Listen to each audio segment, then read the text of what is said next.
Magandang araw sa inyong lahat. Palakpakan, naku po. Ako'y kinikilabutan habang ginagawa ang video na ito dahil marami na po tayong nalaman. Ako. At naku, pag hindi ako mapigilan, isi-chismis ko dito. Yon. Ay! Nakakatuwa. Yun lang gusto kong sabihin. Mamaya na kasi delicates pa. Sasabihin ko sa inyo mamaya yung kung ano yung nalaman ko. Basta ako happy. Yun. Pag sinabi kong happy, alam nyo na yon sigurado. Ang pinag-uusapan ngayon ay sino ang magiging katandem ni VP Sara Duterte. Yun.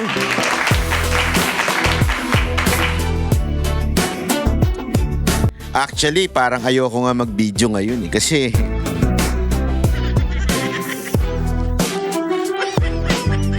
bawal pa eh. Pero sa pag-upload ko nito, hindi na bawal. Ayun. Agad-agad. Sa pag-upload ko nito, agad-agad po nating ipapakita ang mga pangyayari. Yun. Ay, naku, grabe. Banatbay. Ano ba yon? Ano ba yung chika na yan? Sandali, unya. Bitinin naman natin. Ano kayo, ha? Hindi pwedeng pasok kagad, kagad, tapos na. Hindi pwedeng gano'n. Ibig sabihin ng pasok yung, papasok mo yung kwento, tapos na yung kwento. Kayo talaga ang babastos nyo, ha? Ikikwento natin maya-maya. Siyempre, ngayon, alamin muna natin kung ano yung haka-haka ng mga tao, kung sino ang magiging Vice President ni VP Sara Duterte. Kasi merong mga nagsalita na, may kumadyot, merong sumundot, merong kung ano-anong sinabi. Pero tayo, nako! Ayoko sabihin. Unya. Nakanambewe, oo, banatbay. Hindi kasi ako, alam mo naman tayo, hindi tayo nagsasalita ng chismis. Yan ang isang bagay na maaasahan nyo kay Banatbay. Si Banatbay, hindi mahilig sa chismis yan. Talagang pag ako nagsalita at nagkwento sa inyo, sure shot yan. Sure shot kasi galit ako sa chismis dahil nung kapanahunan ko, ako yung binabinata pa, ay nakatanggap na tayo na napakaraming chismis sa buhay. At ayoko yung chinichismis tayo. Kaya hindi ko gawain ang maging chismosa. Pero dun lang tayo sa tingin ko ay maaaring mangyari. Ayan.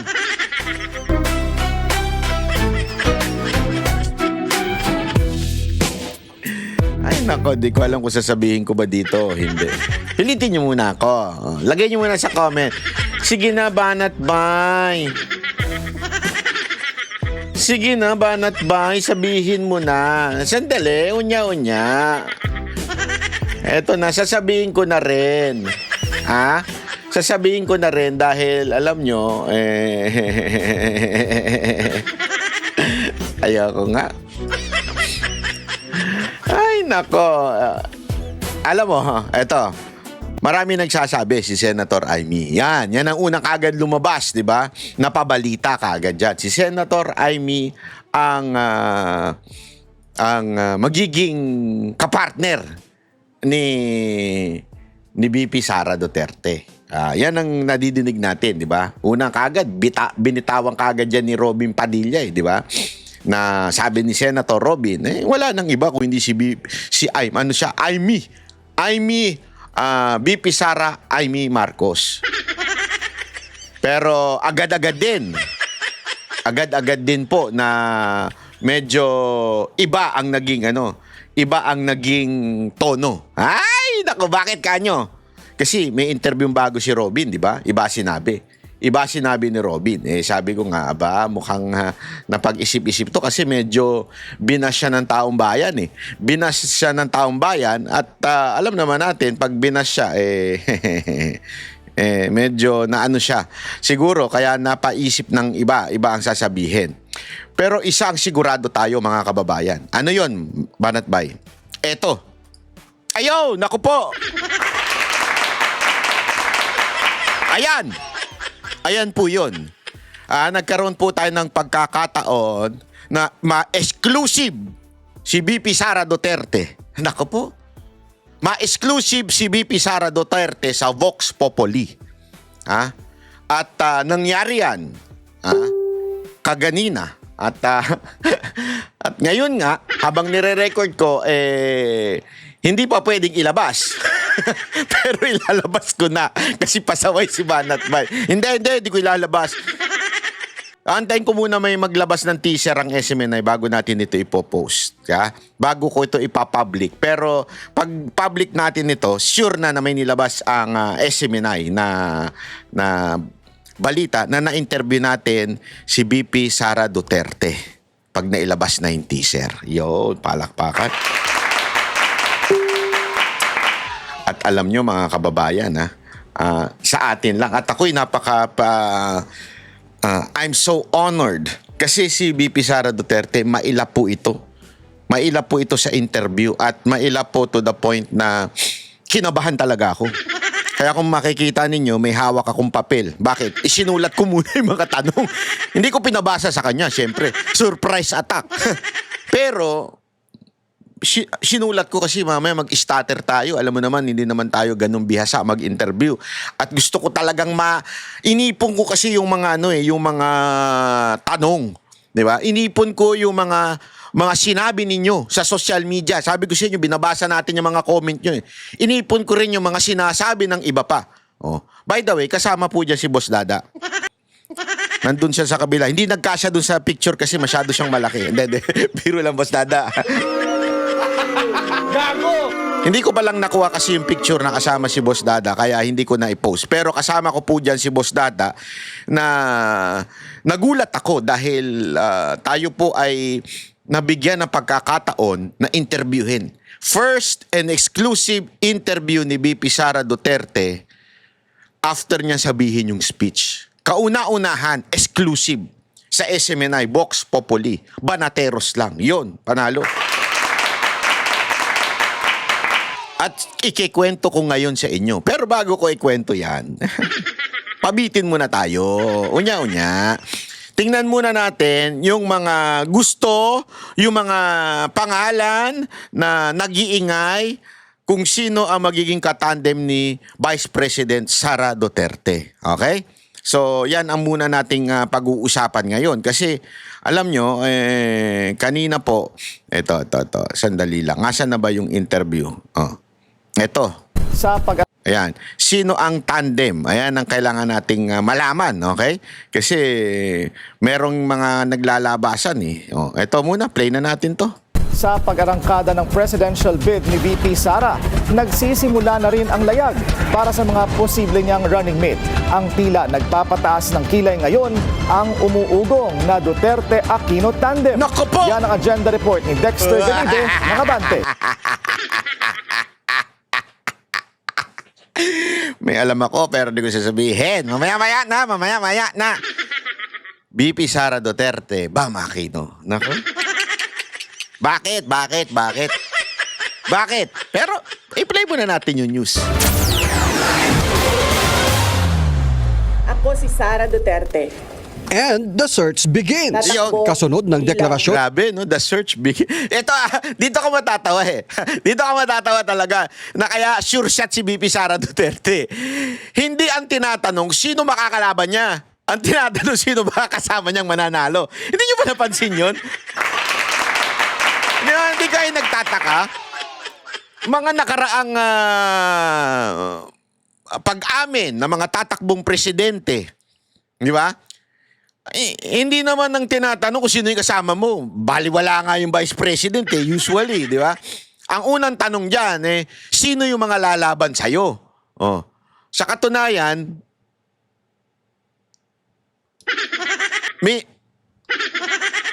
nagulat. At taong bayan na lang ha.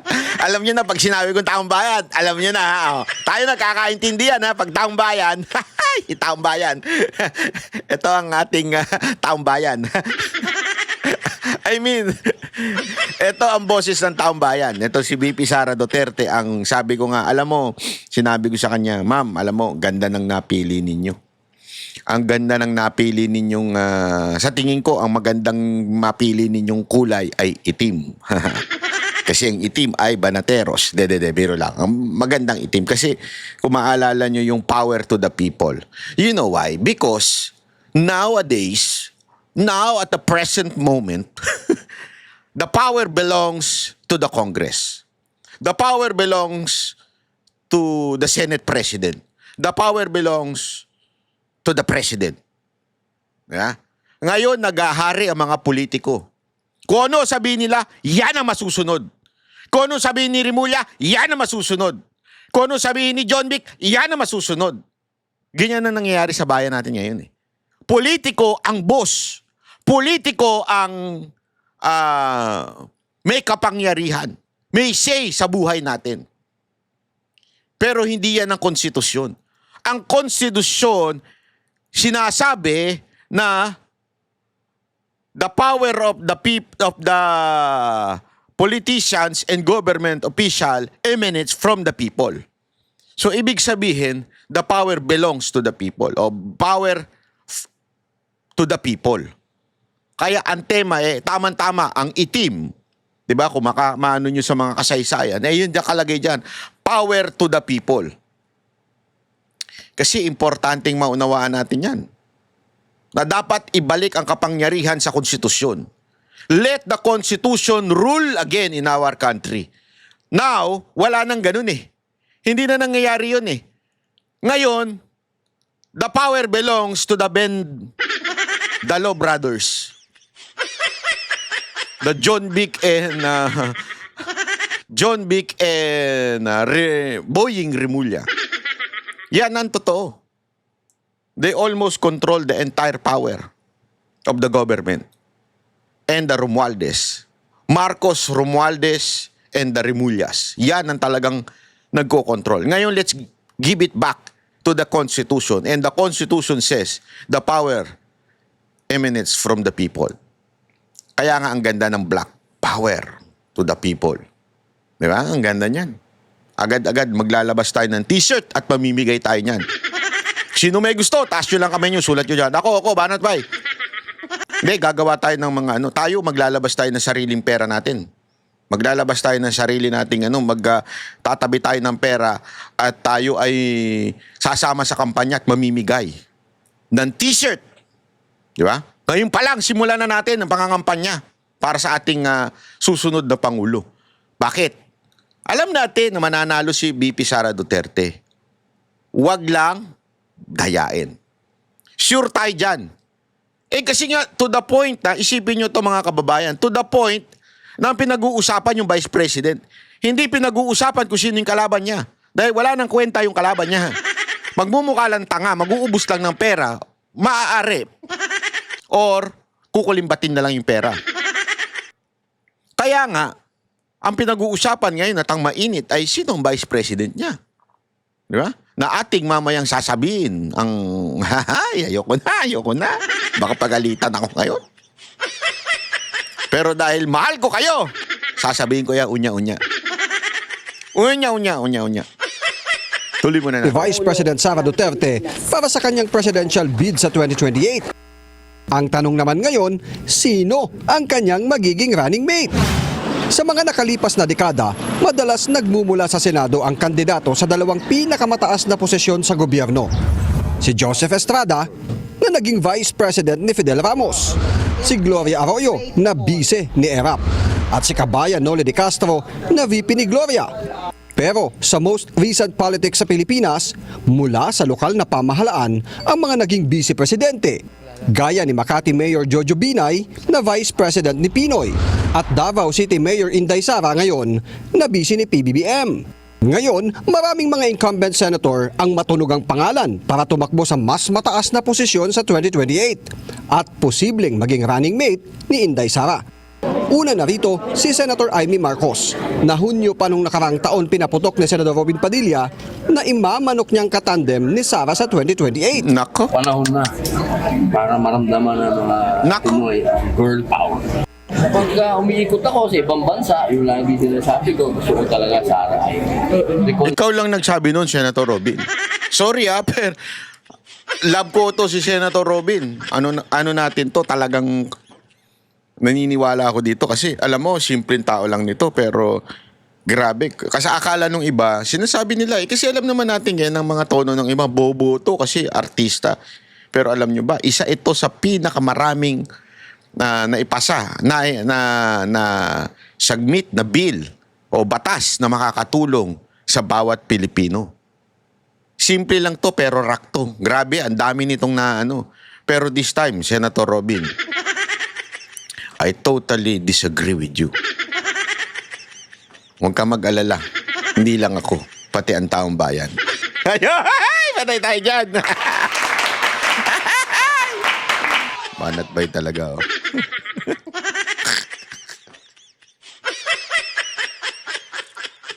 Hindi, totoo naman eh. Taong bayan, ayaw talaga kay Amy. Wala na, basang-basa na. Sabi nga. Sabi nga, hindi ko na sasabihin kung sino nagsabi. Nakadalawang Marcos na tayo eh. Parehong sablay. Hindi natatanggapin ang another Marcos. Yun! Gago! Tuwan-tuwa ako. Ewan ko ba kung bakit. Hindi ko sasabihin. Hindi, totoo naman eh, di ba? Totoo. Totoo naman eh. Nakadalawang Marcos na tayo, parehong sablay. Gusto nyo ba magtatlo? Baka gusto nyo ba mag-apat? Hanggang matuto na kayo? Hindi, alam mo, sabi nga nila, pag nag-commit ka ng mistake, parte ng buhay yan eh. You commit a mistake, you correct your mistake. Pero if you commit a mistake, the same mistake, again and again, ay tangin na, stupidity na yun. Kaya siguro ang mga Pilipino, they will never vote because they don't want to be stupid.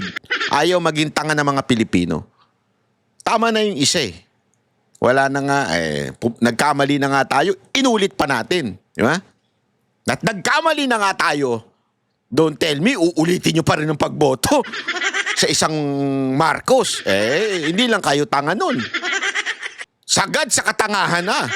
Pag boboto pa ulit tayo ng isa pang Marcos. Kaya ako naniniwala, Senator Robin, wala na. Pero wag kayo mag-alala. Medyo kumabig naman siya. Nung nabash siya. Kasi walang biro, nabash siya eh. Nabash si Robin Padilla nung sinabi niyang Sara Amy, nabash po siya. Kaliwat kanan. At yung bashing hindi nanggaling sa Pinklawan, hindi nanggaling sa Dilaw, nanggaling mismo sa mga Duterte supporter. Kaya medyo yung pangalawa niyang interview, mamaya papakita natin, kumabig na ng konti. Retaliation lang. Pero bukod kay Amy, lumabas din ang pangalan ni Senator Bam Aquino mula mismo sa kanyang kasamahan sa United Opposition na hindi na raw nagulat sa plano ni VP Sara. Mas nakakagulat pa kung i-announce niya na vice presidential bet niya si Bam Aquino. Mas magugulat siguro ako doon. Wala ka namang alam eh. Talagang magugulating ka, wala ka namang alam. Alam mo, yung alam mo, pang sayo lang. Alam mo yung mga alam nito, mga Pinklawa na mga mga strategies, nandun lang sa balon nila eh. Yung sila lang ang nagkakaintindihan. Yung sila lang nagkakasundo. Nakala nila madami na sila porket nakapag-rally sila. Hoy, yung rally ninyong Pinklawa na pinagmamalaki nyo sa Ortigas, milyon-milyon nyo, bla bla bla bla bla bla. Hindi nyo na mauulit yan. Pangalawa, kung maulit nyo man yan, dito lang sa Metro Manila yan. So, sabihin na natin, 2 milyon ang boto nyo. Hindi nyo na magagawa yan sa probinsya. At alam niya ng mga Pilipino. Kaya yung nalalaman mo, wala kang alam. Kaya huwag ka na magmagaling. Pero posible kaya ang Sara Bam sa 2028? Lumakas ang espekulasyon na maghayag si Senador Bam sa kanyang idealist statement para sa paglilitis dito sa bansa ng mga kaso ng extrajudicial killing noong Duterte administration na nagpataas ng kilay ng mga kakampink. At mga kasamahan niya sa oposisyon na tumulong para maisulong sa International Criminal Court ang kaso laban kay Digong.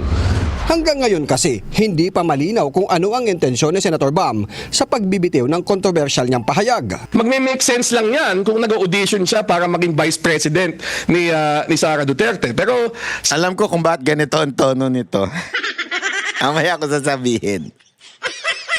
Ngayon, spekulasyon yan. Hindi ko alam kung yan nga ang patutunguhan. So, hintayin natin kung anong mangyayari. Malalim ang ugnayang Duterte at Aquino. Si dating Pangulong Cory Aquino ang nag-appoint kay Digong noon bilang alkalde ng Davao City matapos ang EDSA Revolution. Nang maupo si Digong sa Malacanang, hindi niya siniraan ang kanyang pinalitan na si dating Pangulong Noynoy Aquino. Pero binira niya si PBBM, nakatandem pa ng kanyang anak. Bukod kina Bam at Amy, 8 sa kasalukuyang senador ngayon ang re-electionist sa 2028. At matunog din na posibleng maging katandem ni Inday Sara si Robin Padilla. Ang gagraduate naman sa Senado na si Sherwin Gatchalian, posible ring tumakbo sa mas mataas na posisyon. Bukod pa sa re-electionist na si Raffy Tulfo at ang baguhang mga senador na sina Erwin Tulfo at Rodan. Tanggalin na po natin sa sa eksena ang mga Tulpo. Ayaw ho talaga nila. And I have close friends na nakakausap sila. Talagang ayaw nila. Pinagugulo lang kasi alam naman natin. Ito kasi hindi alam nung iba. Etong ito personal knowledge ko to. Etong si Senator Erwin, talaga naman maka-Duterte rin ito noon. Noon pa. Sa katunayan, isa ito sa mga tagapagtanggol ni Pangulong Duterte noon sa RTBM, maalala ninyo? Talagang maka-Duterte ito. Bakit ba ito napunta lang doon sa Romualdez Camp nung panahon ng siya ay congressman? Kasi nga po, magkatandem pa sila ni BP Sara Duterte noon. Si Romualdez, si BP Sara Duterte, close pa yan noon eh. Tapos, si Marcos, close pa sila noon. Nung naging parang siya pa public relation ng Kamara noon, 'di ba, sa leadership ni Romualdez. Kaya lang dahil sa naghiwalay, hindi naman siya pwedeng umalis-alis basta-basta kasi maiiwan nga naman ang trabaho.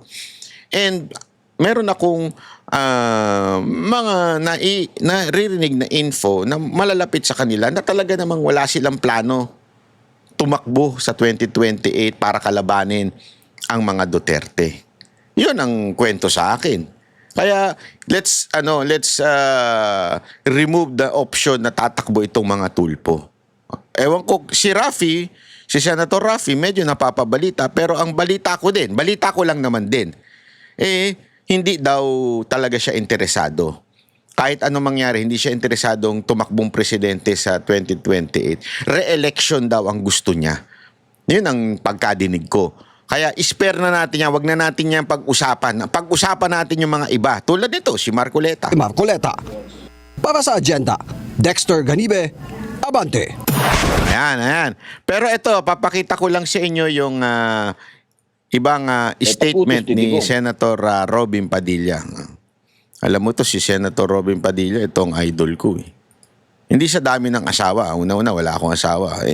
Hindi yun.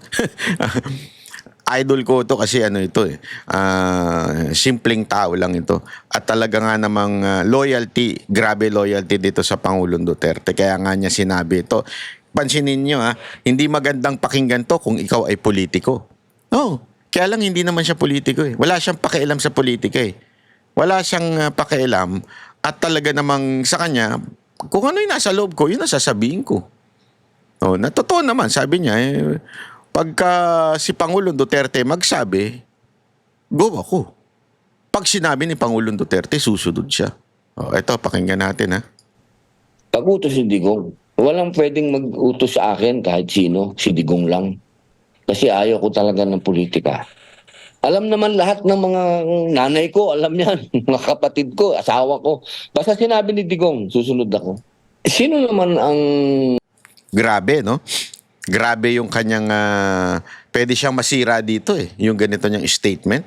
Kasi alam naman natin sasabihin ng iba, so hindi ka para sa bayan? Yung mga nakakabuisit na mga politiko, mga political analysts. So tumatakbo ka pala, hindi para sa bayan? Kaganyan pa yung mga ulul na yan Pero sa totoo lang, ganun naman lahat ng politiko. Meron tayong loyalty sa mga nakaraang o mga tinitingalamong politiko. But it doesn't mean wala ka ng pagmamahal sa bayan nun. Nagkataon lang, meron kang mentor. Importante kasi ang may mentor ka Alam mo, kahit pagbago-baguhin pa sabihin itong mga, alam mo yung mga gago na kesyo babaloktutin ito, sasabihin, wala ka pala eh. Ang pagsisilbihan mo lang mga Duterte. Hindi ganun. Sa dami ng kaya, ito si Pangulong Duterte, alam nyo, against yan sa kahit saang illegal drugs. Including yung pinupush nito ni Robin. Pero si Robin, hindi niya sinabing, ayoko na to kasi talagang pinaglalaban niya yung medical, di ba? Yung medical cannabis. Pinanindigan niya yun. Even if hindi yun ang ano ng mga Duterte, lalong-lalo na si PRRD. Ibig sabihin, may sarili din tong pag-iisip. Pero pagdating sa mga mentor, solid siya. Solid siyang Duterte. Kaya nakikita niya na pag sinabi ni Pangulong Duterte, ibig sabihin kasi si Pangulong Duterte malawak ang isip. Meron siyang nakikitang hindi natin nakikita. Sa katunayan, sa sobrang lawak ng isip niya, hindi niya ikinampan niya, ayaw niya si BBM na marami sa atin hindi nakinig. Kayo lang, ako nakinig ako. Ayaw niya talaga. Pero ang dami natin dahilan. Iba sa atin nagpabudol, di ba? Tapos sisisihin pa si VP Sara Duterte kahit hindi naman siya may hawak ng mga kamay niyo nung bumoto kayo. Kasi, eto ano na nga natin yan. Ako kasi naniniwala ako na hindi naman totaling kasalanan ni VP Sara Duterte bakit nanalo to si BBM. Yes, nanalo si BBM because of Sara Duterte. Pero, kayo ring bumoto. Kasi, iba yung sinasabi ni VP Sara Duterte, iba yung sinasabi ni Pangulong Duterte, sinunod nyo si VP Sara Duterte. Wala namang masama doon. Pero the decision to whom ka susunod, nasa sayo. Ikaw ang may hawak ng ballpen nung ikaw ay magsishade na. Hindi si VP Sara Duterte, hindi si Pangulong Duterte. Sila nangampanya lang ng gusto nila. Sila nangampanya lang kung sino yung sa tingin nila. And nagkamali naman po si VP Sara Duterte, aminado naman po siya, pero gayon pa man, nasa kamay nyo pa rin. So, ano ibig ko lang sabihin? Yung loyalty ni Robin Padilla kay Pangulong Duterte ay hindi naman ibig sabihin blind loyalty. It just happened na ito yung mentor niya. Mentor niya kung ba't siya tumakbo. Ito rin ang dahilan kung ba't siya tumakbong senador. Kasi nga nakikita ni Pangulong Duterte, iba mag-isip ito at hindi ito ordinaryong tao.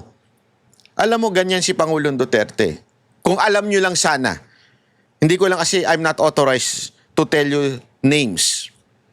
Alam mo nung bago mag 2025 na naghahanap ng senators ang PDP at si Pangulong Duterte na i-endorse 2025 hindi pa po siya nakakulong. Nagkaroon kami ng pagkakataon na magkantahan, magkaraoke doon sa bar nila sa restaurant. Actually hindi naman bar yun, resto bar yun na kantahan, di ba? Pinapakita ni Boss Dada yan yung video na yun. Talagang may mga time na nakaharap kasi ako, ito siya, sa kaharap ako, harapan talaga kami. Bubulong yan. Banat. Ano sa tingin mo dito kay ganito? Para sa senador. Alam mo, nagugulat ako Kasi yung mga binabanggit niya, hindi ganun kapopular. Nagigets nyo? Hindi yung popular. Kaya nga niya tinatanong sa akin kasi inaalam niya kung sa social media ba popular ito, itong tao na ba ito sa tingin mo may pag-asa ito sa social media. Ibig sabihin, si Pangulong Duterte, hindi siya nadadala kung ikaw ba ay sikat, ikaw ba ay nasa pamilya ng mga politiko, ikaw ba ay dahil malakas ka, hindi ganun. Basta sa kanya kung sino sa tingin niya maaari makatulong, kung sino sa tingin niya ang pwede, sasabihin niya talaga. Kaya nakakagulat. No wonder, ganito ang kinuha niya si Robin. Si Robin ayaw niyang tumakbo ever since. Pero dahil nga sa sinabihan siya ni Pangulong Duterte, ayun. Kaya nga ngayon, ito ang sinasabi niya. At good, dahil open siya. Open siya kung si Pangulong Duterte. Wala naman sigurong tao na hindi maliligayahan kapag tinutulak ka ng iba. Kasi ganyan din naman ang ginawa sa akin ni Digong. Hindi man ako kasi politiko talaga Si Digong lang naman talaga yung nagsabi sa akin na pumasok ka sa politika. Dahil ayoko talaga ng politika. Gusto ko lang sabihin sa mga kaibigan ko. Kaibigan ko kasi si Jimmy. Kaya ganyan yan, si Jimmy. Maraming salamat sa mga kaibigan ko na nagtutulak sa akin at sa paniniwala po ninyo. Pero siyempre, ang realidad niyan, meron niya ang sinusunod na, kumbaga, bago mapunta sa akin yan, siyempre, uunahin natin yung mga tunay na politiko na talaga. Una dyan ay si Manang Amy Marcos. Pangalawa ay si Senator Alan Cayetano. Nako. Susunod ay si Senator Bongo. Nako. Ang susunod dyan ay si Senator Bato. Nako. Merong hierarchy yan eh. Hindi po pwede na ako kagad kasi ako'y bago lang dito sa politika. Oo, meron. Hindi, tabi na. Ako na lang. tabi. Ako na lang. Hindi. Joke lang po yun. Joke lang po. Medyo dito, marami na siyang sinabi, di ba? Hindi na lang si Senator Amy. Nako. Meron tayong susundan na kapag ka sinabi mong Duterte supporters at na loyalist ni Duterte, meron talaga yon na sinusundan. At para sa akin, ang pinaka-senior niyan ay si Manang Amy. Dahil makikita naman natin nung nanalo si Digong, ang unang-unang sinasabi ni Digong, gusto niyang mag-unite ang mga Pilipino, kaya niya pinalibing si Marcos Sr., 'di ba, para matapos na ang hidwaan ng mga Ilocano at ng ibang Bisaya, 'di ba, yung mga ganyan. Yun ang mga ideal ni mga ni Digong. So ako sumusunod lang doon. Ako yung nagpapasalamat sa mga nagtutulak, siyempre. Maraming salamat po sa inyo. So, can we get a categorical answer, sir? So, if it comes to that point na dumaan sa lahat ng hierarchy at mauwi po at magkaroon ng clamor sa inyo, are you open to it, sir, for a Duterte-Padilla tandem for 2028? Pag-utos ni Digong. Walang pwedeng mag-utos sa akin kahit sino, si Digong lang. Kasi ayaw ko talaga ng politika. Alam naman lahat ng mga nanay ko, alam yan, mga kapatid ko. Ako din, asawa alam ko yan. Basta sinabi ni Digong, susunod ako. Kasi ano ko ito pinsan ko ito Tumahawig nga kami Talaga, sir. So, ganun kayo ka-obedient, sir. If sinabi po ni Pangulong Duterte, you will accede to it, sir? Yes, ma'am. Kasi yun, kaya naman ako nandito, ma'am, dahil sa kanya. Sir, push it further, sir, ha? In case nga po talagang iutos sa inyo, are you ready for a higher position po? Paulit-ulit? Ulit-ulit? Kakasabi lang kakasagot lang Nanganak po tayong ready. Lalo na yan, para sa akin, Vice President, hindi naman masyadong, yan, puro advocacy lang yan Parang ikaw ang spare tire, di ba? Kayang-kaya yan. At isa naman ako ang paniwala naman ng Duterte, isa ako doon. Ako ay, kung ano ang, kasi para sa akin, ideology kasi ang Duterte Hindi naman yan personal lang Hindi yan si Digong. Napaka-importante niyan. Ideology. Hindi, ang Duterte kasi brand of politics, it's not the person.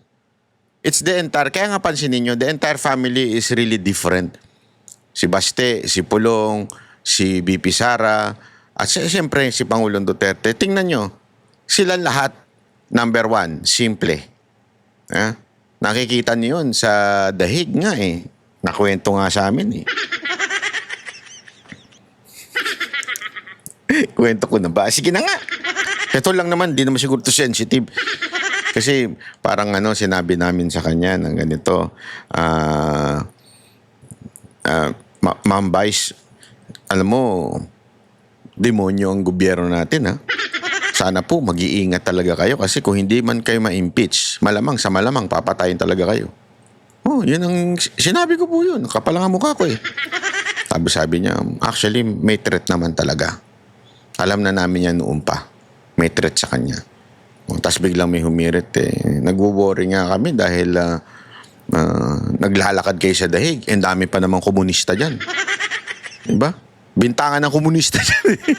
Nagbibintangan sila kung sino komunista dyan And then, ibang topic yun, yung mga chismisa nila. Hindi na tayo kikisali doon. Di ba? Kanya-kanyang dyan Delikado, naglalakad lang si BP. As in, naglalakad lang siya pag uuwi siya, pupunta ganito. Nakita natin yan sa video nung isa. Dapat nga daw, di labas yun Pero nakita natin yung video na yun na naglalakad. Ang sabi niya kasi, alam mo, mahal kasi ng pamasahe. Alam, sabi ko sa loob-loob ko, ma'am, magbigay na lang ako ng pang-Uber nyo. Gusto. Hindi kasi, iniisip niya, ang mahal ng pamasahe ko, pamasahe ng kasama ko, papunta pa lang nung dahig. So, hanggang sa makakatipid kami't makakatipid, magtitipid. Ganun ng isang vice president. Vice president po ito Pwede naman niyang gamitin ng pera ng opisina kung sa totoo lang. Kung gago ka at kurap ka, pwede mo naman gamitin yung pera ng opisina. Hindi naman malalaman niya. Ikarga mo na lang yan sa papel. Karga mo sa printer. Mga ganyan di ba? Maraming ganyang gago na politiko di ba? Pati yung pang iPhone 17 Pro Max na mga kabit nila, naka-line item yan sa sa opisina nung opisina niya. Di ba? Ganun yun Pero ito, napakasimple. Yun yung tinatawag na ideology ng brand ng Duterte. Simple. Si Basti, makikita mo, simple din. Di ba? Simpleng-simple lang sila. Alam mo, meron kasing merong ang haba. Alam mo, natuwa nga ako, grabe kasi after the interview, ang haba pa ng kwentuhan namin ni BP Sara. At nakakatuwa kasi kinikwento niya talaga kung anong yung nangyari, bakit naudyok talaga siya tumakbo. At isa sa mga nasabi niya, yung mga tao, pag bumibili ko, kumakain ako sa mga sinasabihan talaga ako. Tapos, one time nga daw sa 7-Eleven, pagpasok niya, may security guard, sinabihan siya, "Ma'am, laban po tayo." Laban. Sabi nung security guard. Sa loob-loob ko. Vice President pupunta ng 7-Eleven para bumili, pwede naman niya iutos. Kasi nga po, ganun sila Hindi sila yung feeling, alam mo yun, feeling mayaman na kailangan iutos lahat. Hindi ako tutungtong dyan, pangadukha lang dyan, tsaka mga iskwami lang dyan. Hindi sila ganun. Diba? Siya ay talagang pumupunta.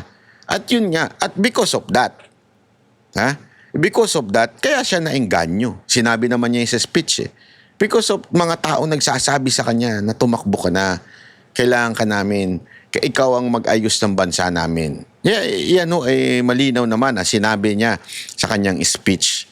At pinapaliwanag niya po yan sa interview bukas. Abangan. Wapa! Sa Vox Populi.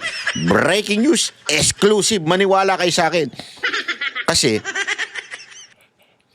yung mga tanong natin doon, nakakatakot, nakakanerbos. Nakakanerbis po, walang biro. Ninenervous ako habang binabasa ko kasi sinulat ko yun Talagang sabi ko, tatanong ko ba ito? Kilala nyo naman ako, mga kapatid, mga banateros.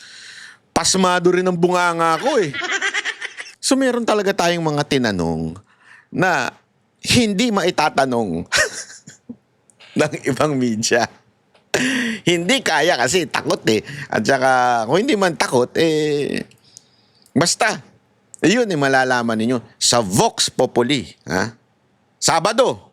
Anong oras ba kami? 6:00. Abangan niyo yan. Exclusive.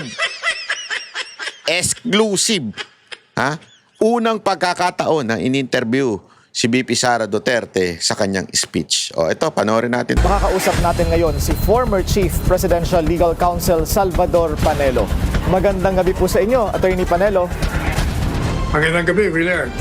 Sir, sa tingin niyo ba may basbas ni FPRRD ang presidential bid ni VP Sara considering na... Pwede bang ako na sumagot?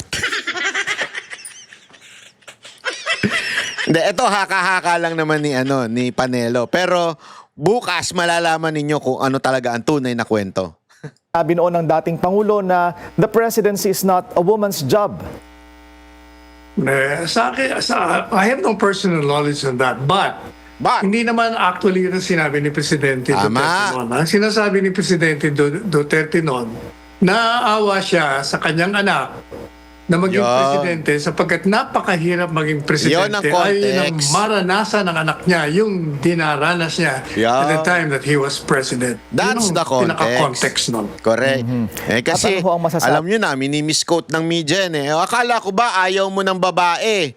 Hindi po concern si Pangulong Duterte noon kay BP Sara Duterte. Kaya sinasabi niya, it's not a woman's job. Para bagang ganito. Kuwari may jowa ka, di ba?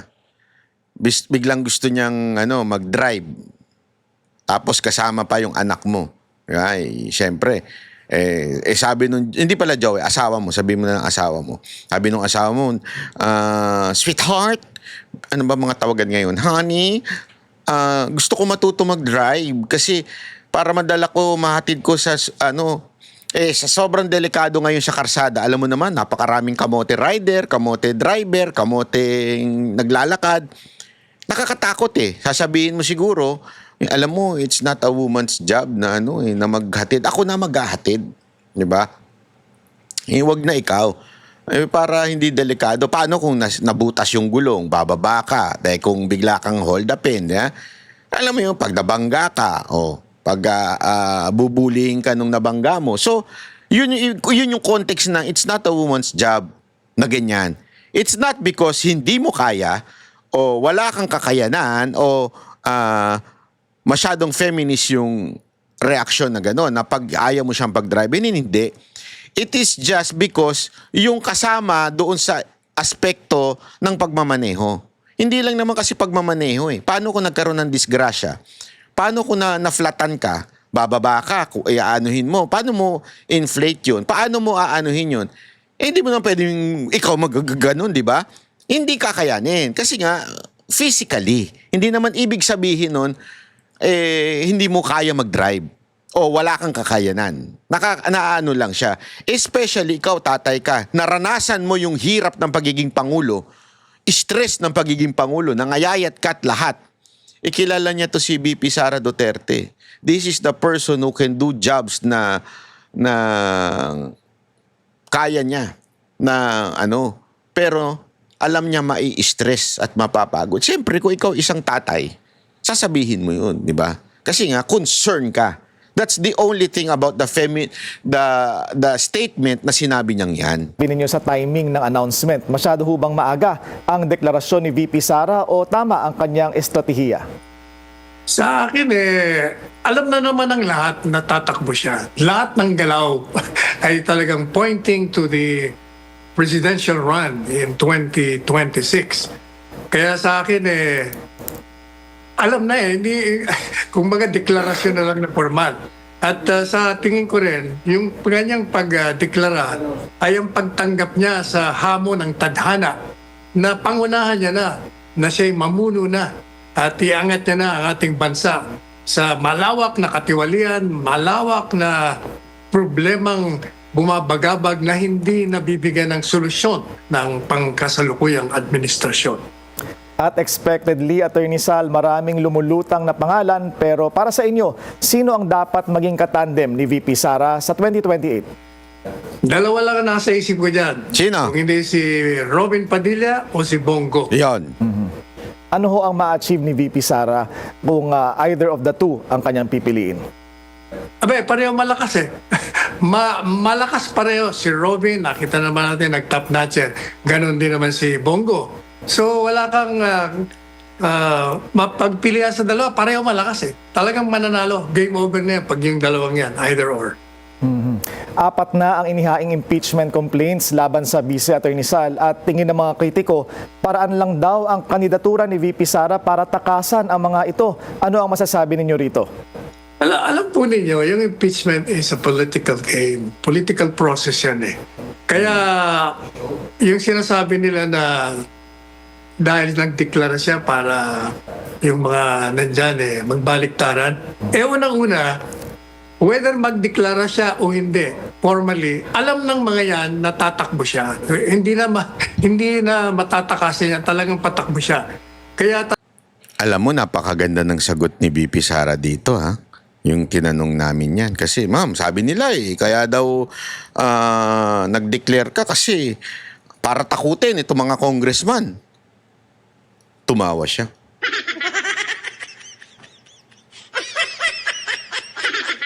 Umismile siya ng napakaganda ni BP Sara Duterte sa personal, nakakainis. Buti na lang may asawa siya. Hindi, biro lang. Nag-smile siya ng ganyan. Tapos sagot niya ay, bukas ko na sabihin kasi baka pangunahan ko naman yung ano. Talagang maapektuhan yung impeachment. Makikita mo, kung ang mga pumayag dyan ay bumaba ang bilang ng pabor sa impeachment, ibig sabihin, nandyan na yung politika. Sinasalba na nila mga sarili nila. Pagdating din sa Senado, ganun din yan. Alam nila tatakbo yan Kaya nakita natin yung nakarang halalan, yung mga kumontra sa mga Duterte nagbagsakan lahat. Kaya nandyan ang dati yan, whether she formally launched her candidacy or not, alam na nila na papuntala talaga mo. Ano ho ang prediction ninyo sa Ako, ito lang ang prediction ko. Ako kasi, di ba, paulit-ulit naman sinabi ko na to sa unang vlog ko nung lumabas yung speech ni BP Sara Duterte. Paano mangyayaring matatakot ang congressman? Mas lalo nga nilang ipupush yung impeachment. Kasi whether you like it or not, tatakbo na to at sure win ito. Wag lang dayain talaga Wag lang majikin ni chairman, ni Comelec Chairman Garcia. Wag lang niya majikin. Sigurado ko yung taas ng kanyang pagkapanalo, ay laki. More than itong nakaraang eleksyon. Kaya lang, alam nyo, yung sinasabi nilang tinatakot daw itong mga congressman, hindi nga Mas maglalabas nga ng pera at magiging desperado ang Malacanang dahil ito ang way para mapigilan siya na maging presidente. Impeachment.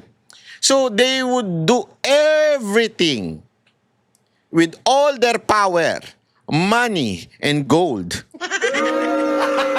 Gago! Kasi balita namin kaya daw na tumindi ang ng gold sa atin kasi yung mga kurap bumili na ng gold. Hindi kasi alam mo yung isang gold, yung isang tipak ng gold na 1 milyon, ganito lang kaliit. Ganyan lang, yung pure, 1 milyon yan. More or less 100 grams. Di ba? 1 milyon na yun. Tama ba 100 grams? Oo, 100 grams. 1 milyon na yun. Ganyan lang kaliit. Tapos, siyempre, yan ang way of laundering money. Pagka bumili ka ng, hindi matitrace yan. Pag pera kasi, inipon mo lang sa bahay mo, bababa. Inflation kasi, bababa yung presyo niyan. Bababa yung, not presyo, value. So, ang the best niyan bumili ng gold. Kaya marami daw bumili ng gold ng mga kurap totoo yan, hindi ako nagbibiro. Kaya pansin nyo, bilang tumaas ang presyo ng gold, biglaan. Bakit? Hindi naman dahil sa it's a world market. Pero, gayon pa man, marami talagang bumibili ng gold ngayon. Dadagdagan na natin. Diba? Tayong mga kurap na Pilipino. Ang dami pa naman kurap na Pilipino nasa sa kamera. Tuloy. hinat na nitong impeachment complaints, Attorney Sal? Sa tingin ko, maaaring makalusot ang impeachment, pero sa Senado, bagsak yan. Tumungo naman tayo, Attorney Sal, sa ICC. Wala hong balak dumalo si FPRRD sa confirmation of charges hearing. Ayan. Ano ang Diyan na asa? lang po muna tayo. Basta sa topic lang tayo. Let's stick to the topic. Ito naman. May isa pang suggestion. Ay, nako. Ito. Nag-meeting na tayo with BMS, PSG, DPWH kasi sila yung lead. Sila yung lead agency. Ang pinakasadya kasi dito yung Oplan kontra Baha. Pero yung desisyon, wag na siyang hintayin to launch it. Kasi the reason why dumating na yung mga equipment nung Monday is magamit na siya. So noong Tuesday, nagtrabaho na. Ayan. So naging Mamaya ko na sasabihin. Play muna natin to kasi may iba pa ako sasabihin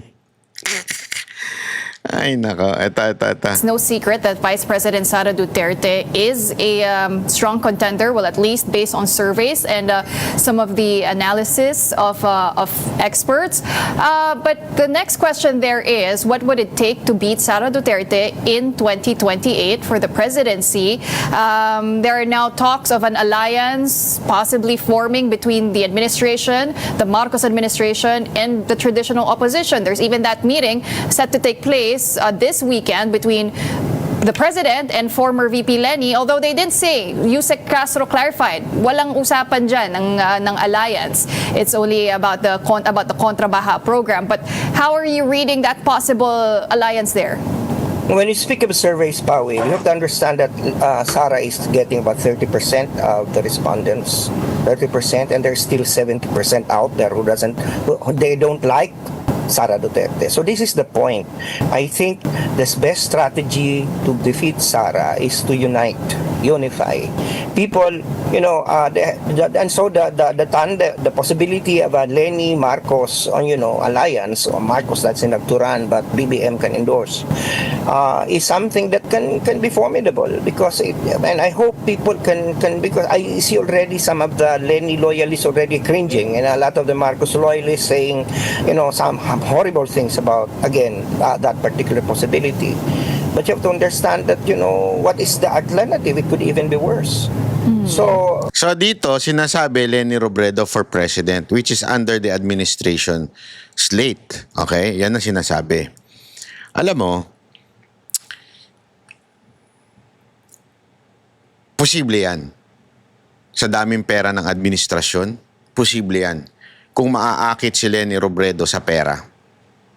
Yan, hindi. Totohanan tayo. Wala naman ibang dahilan kung bakit tatakbo isang tao na katulad niyan na dati mong kaaway, dati mong katunggali, dati mong talagang head-on binabanatan, nakalaban mo pa noong 2022, tapos ngayon magpapasailalim ka, sisirain mo prinsipyo at dignidad mo dahil lang doon. The only reason kung tatanggapin niya yan ay pera.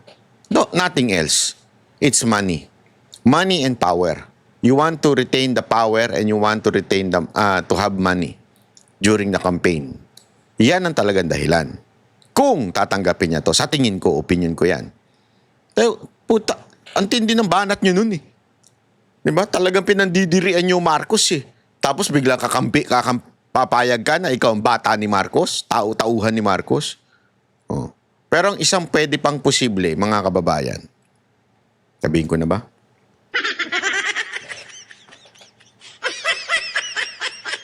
Para sa akin kung may dignidad pa ito natitira to si Lenny Robredo, ang posible, alam mo ko sino? Sara Lenny.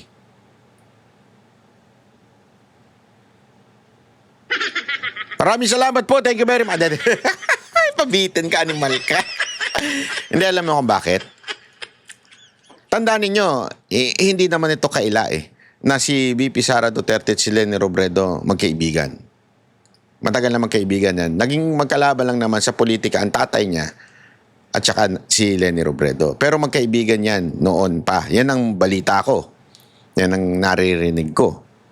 At kung paninindigan ni Lenny Robredo yung pagiging anti-Marcos niya at ng mga pinklawan, ang the best na gawin niya ay magpaka-vice presidente kay Sara Duterte. Tapos, siya ang maging in charge to get accountability with the Marcoses. Yung ginawang kababuyan at katarantaduhan ng Marcoses. Kung hindi ko sinasabing ito, kung meron talaga siyang honor and dignity. Kung meron talaga siyang honor, dito siya. Ganon. Hindi ko sinasabing ito Wala ko sinasabing ito ang sinabi ng taong bayan. Sa katunayan na baka hindi tanggapin niya ng mga Duterte supporter. Pero imagine niyo lang, just in case lang naman, just in case. Pag nag-unite yung dalawang aspekto na yun, Duterte and Kakampuet, ako ayoko yun. Honestly, ayoko yun. Siyempre, ayoko ng lutang na Vice President. Di ba? Pero kung sakasakali, matinding ano yun. Matinding... Kasi alam mo, ito si VP Sara kasi lagi nila sinasabi to, unpredictable. No one, maniwala kayo, wala nakapredict na tatakbo siya at mag-a-announce as early as this. Nagulat. Sa katunayan nga, ang ini-expect nga, may sasagot na politiko at sasabihin niya, ako, tatapatan ko si VP Sara Duterte.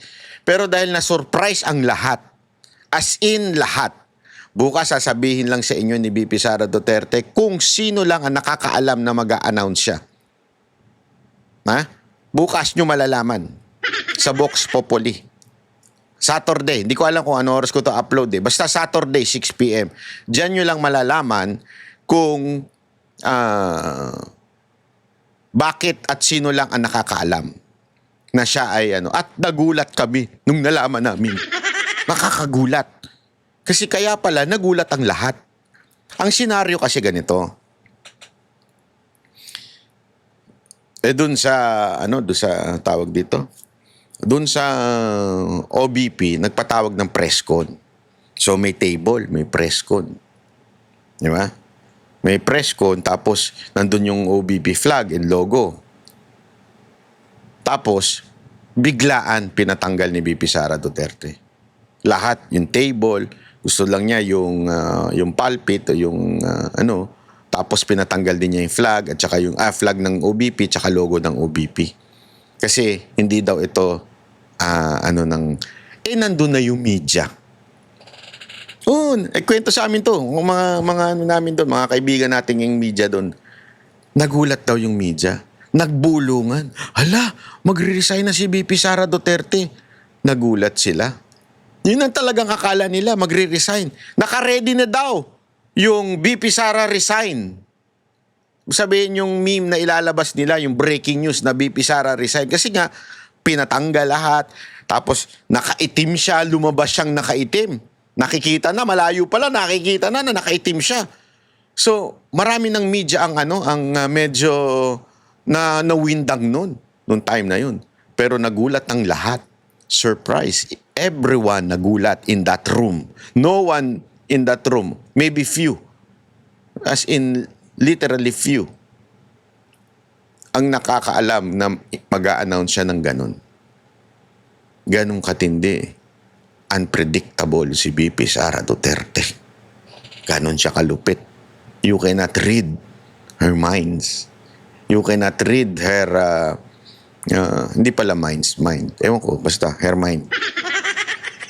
Her brains pala. Marami kasi, dalawa yun, di ba? Kaliwat kanan. Hindi mo mababasa talaga yung utak ni VP Sara. Ganun siya kagaling. Nagugulat ang lahat. Kaya nga, ako, naisip ko, posible itong Leni Robredo. Posible. Posible para sa akin. Yan ang aking konklusyon ngayong araw na ito. Posibleng si Leni ang Vice President ni VP Sara Duterte. Ito'y hula ko lang naman. Okay? At gusto nyong malaman ang buong kwento kung bakit itong hula ko? Panoorin nyo yung Vox Populi. Malalaman ninyo.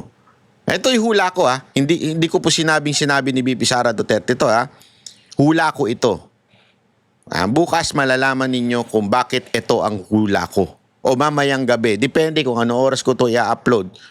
Saturday 6 p.m. Vox Populi. Baka nga hindi pa ma-upload Baka ma-upload to after na ng Vox Populi. Pero sigurado may follow-up tayo dito sa video na ito. Okay? Okay, maraming salamat po. Ako po si Banat Boy. Magkita-kita ulit tayo sa susunod nating video.